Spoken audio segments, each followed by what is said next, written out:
Good morning friends, आप सभी का स्वागत है आपके अपने यूट्यूब चैनल DS क्लासेज पे। आज हम आप लोगों के लिए इंग्लिश ग्रामर का पार्ट 1 लेकर के आए हैं, जिसमें आप इंग्लिश ग्रामर से संबंधित कुछ महत्वपूर्ण बेसिक जानकारियाँ सीखेंगे और जो आपके सभी प्रतियोगी परीक्षाओं और एकेडमिक कक्षाओं के लिए उपयोगी हैं। फ्रेंड्स, यदि आप हमारे चैनल पर पहली बार आए हैं तो हमारे चैनल को सब्सक्राइब कीजिए और बेल आइकन को प्रेस कीजिए, जिससे आने वाली सभी वीडियो की अपडेट्स आपको मिलती रहे और आपको उपयोगी जानकारी हमारे द्वारा प्रदान की जाती रहे। तो आइए साथियों, देखते हैं इस वीडियो में कौन सी बेसिक जानकारियाँ आप लोगों को प्रदान की गई हैं। तो सबसे पहले आते हैं व्याकरण। किसी भी भाषा को आपको यदि जानना है तो सबसे पहले उसके व्याकरण के बारे में थोड़ा बहुत जानते हैं। तो यहाँ पे मैंने आप लोगों के लिए अपने तरीके से बहुत सरलतम परिभाषा बना के रखी है व्याकरण की। देखते क्या है। तो what is grammar? The method that teaches us correct reading, writing and speaking of a language is called grammar। अर्थात वह विधि जो हमें किसी भाषा को सही पढ़ना, लिखना और बोलना सिखाती, उसे व्याकरण कहते हैं। या अर्थात हम अपने शब्दों में कह सकते हैं कि व्याकरण वह विधि है जिसके द्वारा हम किसी भाषा को सही तरीके से पढ़ना, सही तरीके से लिखना और सही तरीके से बोलना सीखते हैं। आगे देखते हैं। आगे लेटर्स, जिन्हें वर्ण या अक्षर हिंदी में कहते हैं, तो इसकी परिभाषा भी मैंने अपने तरीके से आप लोगों के लिए सबसे सरलतम रूप से बना के रखी। The smallest unit of a language is called letter. अर्थात भाषा की सबसे छोटी इकाई को लेटर्स कहते हैं, वर्ण या अक्षर कहते हैं। अगला अल्फ़ाबेट। इसकी परिभाषा भी मैंने आप लोगों के लिए एक बहुत ही सरलतम रूप में बना के रखी। The systematic arrangement of letters is called alphabet. अर्थात वर्णों के व्यवस्थित समूह को वर्णमाला कहते हैं। तो यहाँ पे 2 पॉइंट क्लियर हो गए। एक तो लेटर्स यानी भाषा की सबसे छोटी इकाई जो होती है, smallest unit of a language, उसे क्या कहते हैं? उसे वर्ण या अंग्रेजी में लेटर्स कहते हैं। आगे अल्फ़ाबेट क्या है? अगर आपसे कोई प्रश्न करे व्हाट इज अल्फ़ाबेट, तो वर्णों का एक व्यवस्थित समूह, उसे ही हम वर्णमाला कहते हैं या अल्फ़ाबेट कहते हैं। आगे आप सभी लोग जानते हैं कि इंग्लिश अल्फ़ाबेट में टोटल लेटर्स कितने होते हैं? 26। टोटल लेटर्स कितने होते हैं? 26 लेटर्स होते हैं। और उन 26 लेटर्स को हम 2 भागों में डिवाइड करते हैं। कितने भागों में डिवाइड करते हैं? 2 भागों में। एक वावेल्स, दूसरा कॉन्सोनेंट्स। वावेल्स जिसे स्वर कहते हैं, कॉन्सोनेंट्स जिसे हिंदी में व्यंजन कहते हैं। वावेल्स 5 होते हैं और शेष जो 21 बचते हैं 21, वो कॉन्सोनेंट्स होते हैं। अब वावेल्स कौन कौन से होते हैं? ए, ई, आई, ओ, यू, ये जो आपके हैं ये वावेल्स हैं। एक हमने बहुत ही यूनिक पॉइंट निकाल के आप लोगों के लिए लाए हैं, जो आपको यूट्यूब में या किसी भी किताब में मोस्टली आपको नहीं मिलेगा। Semi vowels. सेमी वावेल्स को हिंदी में अर्ध स्वर कहते हैं।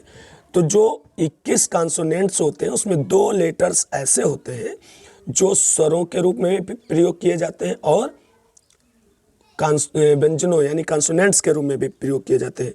वो हैं W और Y। तो सेमी वावेल्स अगर आपसे कोई पूछे तो W और Y कैसे, इसको हम थोड़ा एक्सप्लेन करते हैं। W और Y से यदि कोई लेटर्स वर्ड्स शुरू होता है तो वहाँ पे कॉन्सोनेंट्स के रूप में काम करते हैं। जैसे व्हाट, यार्क, एलो, तो यहाँ पे ये कॉन्सोनेंट्स के रूप में काम करते हैं। यदि यही किसी वर्ड्स के अंत में लगे हों तो वहाँ पे ये वावेल्स के रूप में काम करते हैं। जैसे आप देख लीजिए कि क्राई, CRY, तो क्राई, यहाँ पे ई का प्रोनाउंसिएशन आ रहा है। W, क्रो, तो यहाँ पे ओ का प्रोनाउंसिएशन W का आ रहा है।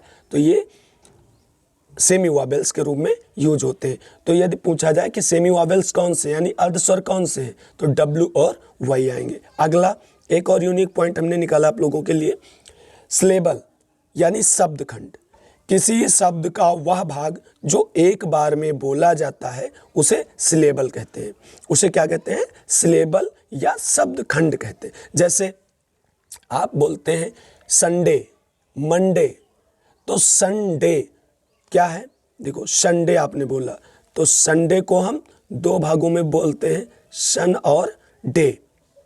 इस प्रकार से संडे दो सिलेबल यानी संडे में दो शब्द खंड हैं। एक इम्पॉर्टेंट पॉइंट और हमने यहाँ नोट करके रखा है, प्रत्येक सिलेबल में कम से कम एक वावेल जरूर होता है। यानी किसी भी शब्द को आप अगर उसके शब्द खंडों में विभाजित करेंगे तो वो प्रत्येक शब्द खंड एक वावेल्स को मस्ट रूप से लेकर के रहेगा। यानी प्रत्येक सिलेबल में एक वावेल मस्ट है। आगे साथियों देखते हैं, आगे हमने निकाला है फ्रेज। मोस्टली आप सब लोग इसके बारे में जानते ही होंगे। Phrase, a phrase is a combination of words with some sense but which has no finite verb. यानी वाक्यांश शब्दों का एक समूह है जिसका कुछ अर्थ निकलता है परंतु उसमें वर्ब नहीं होती। यानी फ्रेज मीन्स होता है वाक्यांश।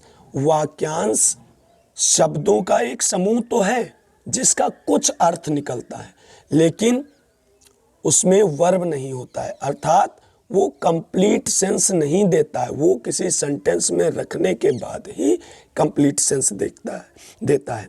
तो देखते हैं कुछ फ्रेज हमने यहाँ पे नोट डाउन करके रखे हैं। ऑन द टेबल, मेज पर, ऑन द टेबल, मेज पर, तो इसका अर्थ निकला मेज पर, लेकिन कंप्लीट अर्थ नहीं निकला क्योंकि इसके साथ वर्ब नहीं है। अगर इसी को एक सेंटेंस में यूज किया जाए कि the book is on the table, तो यहां पे हो जाएगा पुस्तक मेज पर है, तो ऑन द टेबल का कंप्लीट सेंस हो गया वाक्य में रखने पर। अगला हमने फ्रेज लिया है इन द नाइट, रात में, तो इसका अर्थ तो है रात में लेकिन इसमें वर्ब न होने की वजह से ये पूर्ण अर्थ नहीं देता है। रात में, क्या रात में? कुछ क्लियर हो रहा नहीं, लेकिन इसका कुछ अर्थ है रात में, तो इसका वर्ब नहीं होने के कारण ये पूर्ण अर्थ नहीं दे रहा है। जैसे अभी इसी को हम यूज करें एक सेंटेंस में, तो यूज डिपर एट नाइट, तो हो जाएगा डिपर का प्रयोग रात में करें, तो हो गया इन द नाइट। तो हम कह सकते हैं वाक्यांश शब्दों का एक ऐसा समूह है जिसका कुछ अर्थ तो होता है परंतु कंप्लीट अर्थ नहीं होता है। दोस्तों, ये आप लोगों के लिए मेरी इंग्लिश ग्रामर की पहली वीडियो थी जो बहुत ही छोटी थी। कुछ बेसिक जानकारियाँ हमने आपको इसमें प्रदान की। यदि हमारे द्वारा प्रदान की गई जानकारी आप लोगों को अच्छी लगी है तो प्लीज़ हमारे चैनल को सब्सक्राइब कीजिए, हमारे इस वीडियो को लाइक और शेयर कीजिए, कमेंट कीजिए हमारी त्रुटियों को बताने के लिए, और हमारे चैनल को सब्सक्राइब जरूर कीजिए साथियों। और अगले वीडियो में हम आप लोगों के लिए जितनी भी जानकारी लेकर के आएंगे तो उससे रिलेटेड टिप्स और ट्रिक्स साथ में इंक्लूड करेंगे साथियों। आपका सुझाव हमारे लिए बहुमूल्य रहेगा, तो प्लीज़ कमेंट करके हमारे वीडियो के बारे में सुझाव जरूर दें। धन्यवाद साथियों, मिलते हैं नेक्स्ट वीडियो में।